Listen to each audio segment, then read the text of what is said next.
Tuhan kita Yesus Kristus melimpah bagi kita sekalian. Saudara dikasih Tuhan, kita akan melanjutkan sharing firman Tuhan mengenai hati dengan karakter hati Tuhan Yesus. Yang ketiga yaitu belas kasihan atau compassion. Apa definisinya belas kasihan atau compassion? Yang pertama itu adalah orang-orang yang tidak tega melihat dan mengetahui ada orang yang mengalami kesusahan, penderitaan, bermasalah. Seperti yang dilakukan oleh Yesus. Ya, di dalam Matius 14 ayat 14, saat Yesus mendarat, dia melihat banyak orang, terutama banyak orang sakit, dia turun dan dia menyembuhkan. Demikian juga dalam Matius 15 ayat 32, saat Yesus melihat begitu banyak orang yang 3 hari mengikuti dia tanpa makan, maka dia berbelas kasihan, dia minta murid-murid memberikan makan. Dalam Lukas 7 ayat 13 bahkan, saat itu Yesus melihat seorang janda di Naim yang kehilangan anak tunggalnya yang meninggal, maka belas kasihan Tuhan datang, maka Tuhan mendatangi wanita itu dan kemudian membangkitkan anak laki-lakinya. Itu yang pertama. Yang kedua adalah itu orang-orang yang mau, kuncinya mau melihat, mau mendengar, mau pula membela dan mau bertindak terhadap apa? Terhadap jeritan, rintihan orang-orang yang terdesak, yang lemah, yang tertindas. Seperti yang dilakukan Allah terhadap hakim-hakimnya di dalam Hakim 2 ayat 18. Allah mendengarkan, ya, mau melihat, mau mendengar, mau membela dan mau bertindak terhadap jeritan, rintihan dari hakim-hakimnya yang terdesak, yang lemah dan tertindas. Yang ketiga, definisinya daripada belas kasihan itu adalah orang-orang yang mau menghiburkan, yang mau memberikan ketenangan, ya, seperti yang dilakukan oleh Boaz kepada Rut dalam Rut 2 ayat 13. Kemudian berkatalah Rut, memang aku mendapat belas kasihan daripadamu, ya Tuanku, itu Boaz, sebab Tuhan telah menghiburkan aku dan telah menenangkan hati hambamu ini. Jadi kita, kalau orang belas kasihan, kita selalu menenangkan dan menghiburkan orang, bukannya malah membawa berita-berita yang membuat orang menjadi tertekan, membuat orang menjadi stres. Harusnya kita membawa berita sukacita. Contohnya dalam kondisi COVID-19 saat ini. Memang faktanya ada COVID-19 dan ada yang mati dan sebagainya. Tapi bukan itu yang tiap hari kita sampaikan. Karena di balik kejadian ini banyak berita sukacita. Saya kasih contoh. Berapa banyak kesaksian di mana orang-orang yang sudah sembuh merasakan lawatan Tuhan. Dan mereka malah mendekatkan diri pada Tuhan. Betapa banyak juga jemaat-jemaat yang tidak pernah masuk ke gereja, tapi begitu dengan live streaming, mereka ikut di live streaming. Yang gak pernah membawa persembahan, sekarang mereka malah memberikan persembahan. Itu berita-berita sukacita bagaimana Tuhan berkarya. Apakah dalam COVID-19 ini Tuhan tidak berkarya? Kenapa karya iblis yang saudara sampaikan bukan karya Tuhan? Apalagi kita anak-anak Tuhan, hamba-hamba Tuhan. Kalau kita menyampaikan berita-berita yang membuat orang tidak terhibur, membuat orang tidak tenang, malah stres, itu sama sekali kita orang-orang yang tidak berbelas kasihan. Definisi yang keempat, berbelas kasihan adalah orang-orang yang tulus. Ya, orang-orang yang tidak mementingkan dirinya sendiri dan peduli terhadap yang lain. Dia fokusnya itu kepada orang-orang yang sedang mengalami kesusahan, menderita, bermasalah, terdesak, lemah, tertindas, tertekan. Fokusnya ke sana. Apalagi dalam situasi COVID-19 sekarang ini, di mana banyak tekanan-tekanan ekonomi dan sebagainya. Dan dia melakukannya itu tidak terpaksa. Itu namanya, tidak terpaksa, tulus dia melakukannya. Dan yang terpenting bagi dia adalah orang-orang itu yang bermasalah, yang menderita, tertekan, itu paling penting. Itu menjadi pikirannya.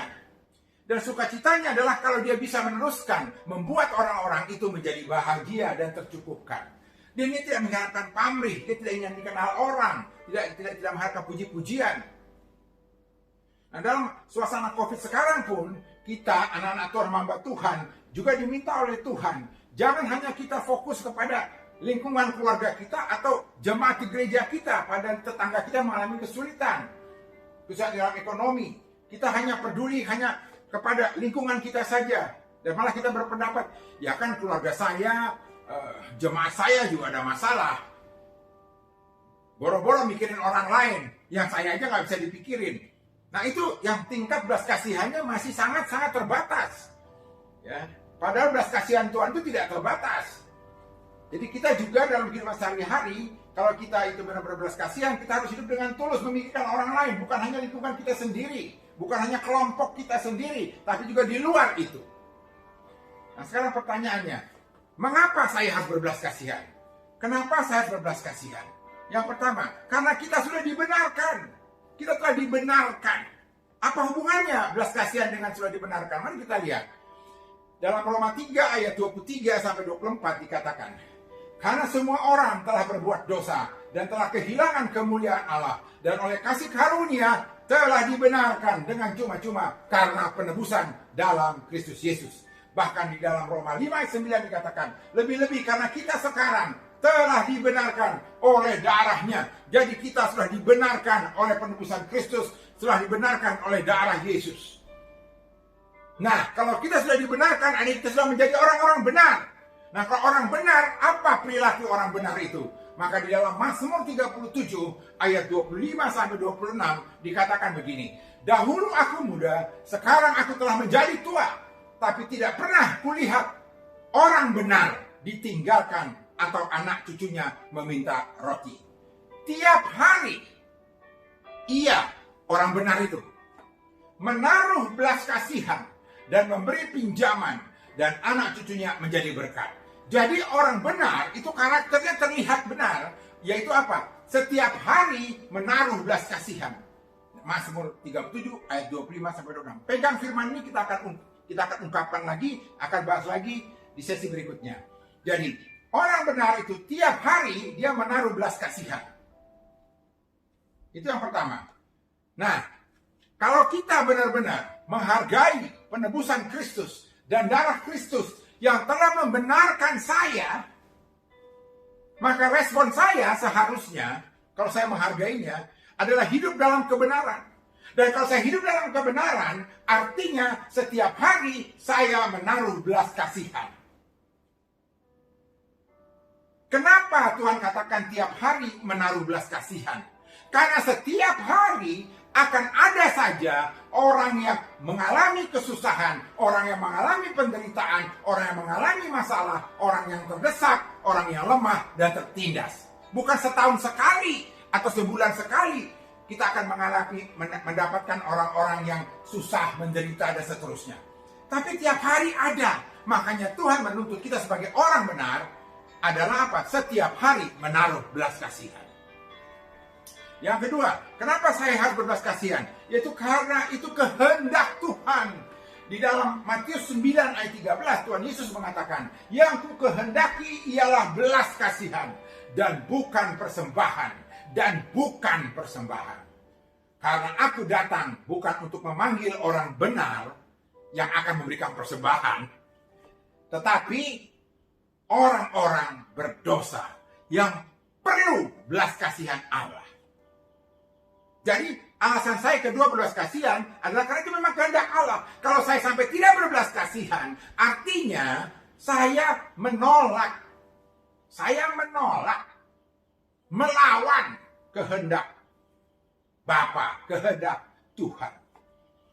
Dalam doa kita, termasuk dalam doa Bapa kami, sering sekali kita menyatakan bahwa kehendak-Mu lah yang jadi, kehendak-Mu ya Tuhan yang jadi. Apa itu kehendak Tuhan? Menurut Matius 9 ayat 13 adalah belas kasihan. Jadi kalau kita selalu dalam doa kita mengatakan kehendak-Mu yang jadi, tapi kita tidak melakukan belas kasihan, bukankah kita pendusta di hadapan Allah? Bukankah kita pembohong di hadapan Allah? Bukankah kita orang-orang yang munafik di hadapan Allah? Dan kalau orang munafik, Tuhan katakan celakalah hai kamu orang munafik. Jadi alasan saya, kenapa saya mau berbelas kasihan, karena saya ingin melakukan kehendak Tuhan. Saya tidak mau menjadi pendusta di hadapan Tuhan yang selalu berdoa, jadilah kehendak-Mu, tapi saya tidak pernah melakukan kehendak-Nya, yaitu berbelas kasihan. Yang ketiga, saya berbelas kasihan untuk apa? Karena saya mau memuliakan Tuhan. Dalam firman Tuhan Amsal 14 ayat 31 dikatakan, siapa menindas orang yang lemah, menghina penciptanya, tetapi siapa menaruh belas kasihan kepada orang miskin, memuliakan dia. Jadi kalau kita memuliakan Tuhan, tidak hanya cukup dengan kata-kata, Tuhan ku muliakan engkau, tidak. Tapi dengan berbuat belas kasihan. Nah kalau sampai kita tidak berbelas kasihan, artinya apa? Kita tidak memuliakan Allah.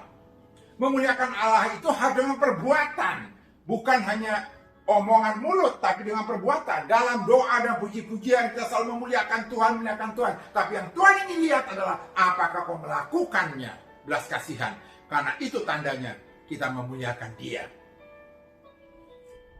Yang keempat, kenapa? Karena sebagai orang-orang pilihan Allah yang dikuduskan dan dikasihinya, kita harus mengenakan belas kasihan.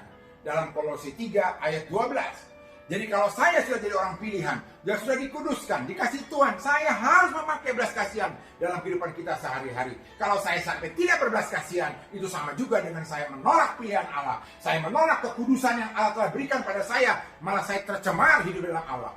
Ya, tercemar hidup kita dalam dunia ini. Dan kita menolak kasih Allah.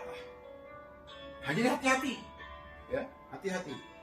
Yang kelima, saya ingin berbelas kasihan supaya saya menang dalam penghakiman.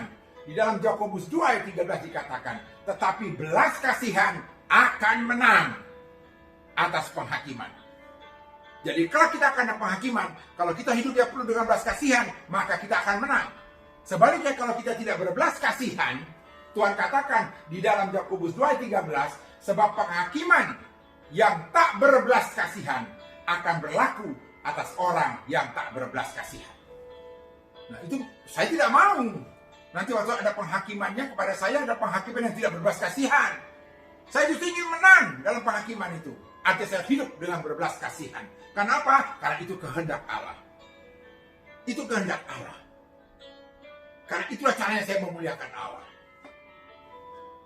Yang keenam, kenapa saya ingin belas kasihan? Agar saya bahagia. Dalam Amsal 14 ayat 21 dikatakan, tetapi berbahagialah orang yang menaruh belas kasihan kepada orang yang menderita. Loh, kenapa berbahagia ya kalau saya berbelas kasihan? Ya, saya akan berbahagia. Kenapa? Kalau saya berbelas kasihan seperti dalam Kolose 3 ayat 12, saya itu sudah menjadi pilihan Allah. Saya sudah dikuduskan, saya dikasih Allah. Apakah saya tidak jadi berbahagia? Yang berikutnya apa? Tuhan katakan dalam Yakobus 2:13, saya akan menang dari penghakiman. Jadi kalau saya sampai tidak berbelas kasihan, maka saya tidak akan bahagia. Yang berikutnya, kebahagiaan saya akan berlanjut. Seperti dikatakan dalam kitab Daniel ayat 4:27.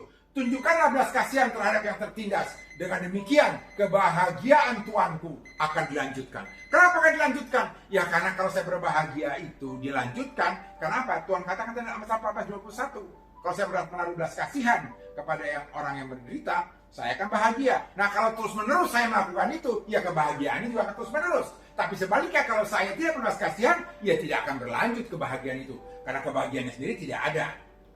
Yang kedelapan, kenapa saya ingin berbelas kasihan? Karena dengan berbelas kasihan, saya memiutangi Tuhan. Mari kita lihat dalam Amsal 19 ayat 17. Siapa menaruh belas kasihan kepada orang lemah, memiutangi Tuhan yang akan membalas perbuatannya itu. Memiutangi Tuhan itu artinya memberi hutang pada Tuhan sehingga Tuhan berhutang pada kita. Kok bisa begitu? Bagaimana dengan belas kasihan kok Tuhan jadi berhutang?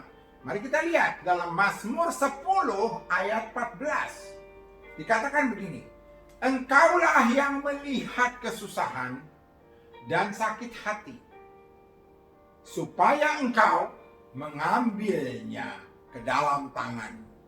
Jadi kalau ada orang-orang yang susah dan orang-orang yang sakit hati, Tuhan melihatnya untuk apa? Untuk diambil itu kesusahan sakit hatinya ke dalam tangan Tuhan. Itu tugasnya Tuhan mengambilnya. Nah, yang kedua dikatakan apa? Kepadamulah orang-orang lemah. Kepadamulah orang-orang lemah menyerahkan diri. Jadi orang-orang lemah itu datang kepada Tuhan untuk menyerahkan diri karena dia lemah. Nah, kalau kita berbelas kasihan kepada orang-orang yang susah, yang dalam masa COVID ini mungkin kekurangan sembako, harusnya Tuhan mengambil kesusahan itu dengan memberikan berkat kepada orang itu makanan. Tapi sebelum turun makanan dari Tuhan, saya sudah datang dulu memberikan pada mereka makanan supaya mereka nggak susah. Yang sakit hati, sebelum Tuhan mengambil ke dalam tangannya, Kita sudah datang terlebih dahulu menghiburkannya. Bahkan orang-orang lemah yang tadinya mau datang kepada Tuhan, sebelum datang kepada Tuhan, sudah kita dulu datang kepadanya.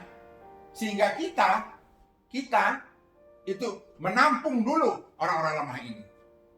Artinya, sebagian dari yang Tuhan akan lakukan, sudah saya lakukan terlebih dahulu.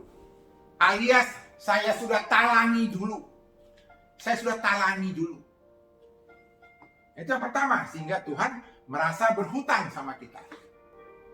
Yang lain, yang kedua adalah, masih ingat firman Tuhan yang mengatakan, dikala aku telanjang, engkau memberikan aku pakaian. Dikala aku lapar, kau beri aku makan. Dikala aku haus, kau beri aku minum. Dikala aku di penjara, engkau mengunjungi aku. Dan seterusnya. Nah, kalau kita sekarang memperlakukan orang yang tadi, yang lapar kita kasih makan, yang haus kita kasih minum, yang telanjang kita kasih pakaian, yang sakit kita kunjungi, dalam kondisi seperti sekarang ini, di mata Tuhan, apa yang kita lakukan terhadap orang-orang itu sama dengan kita memperlakukan itu kepada Tuhan. Jadi bahkan sebelum Tuhan melakukan sesuatu kepada kita sudah terlebih dahulu melakukan sesuatu kepada Tuhan melalui orang-orang yang lemah, orang-orang yang susah, orang yang sakit, dan seterusnya. Itu sebab kedua, makanya Tuhan merasa berhutang. Tuhan belum ngasih apa-apa ke kita sudah memberikan sesuatu dulu kepada Tuhan dengan memperlakukan orang-orang itu. Itu sebabnya Tuhan katakan, kita sekarang memberi utang kepada Tuhan sehingga Tuhan berhutang kepada kita.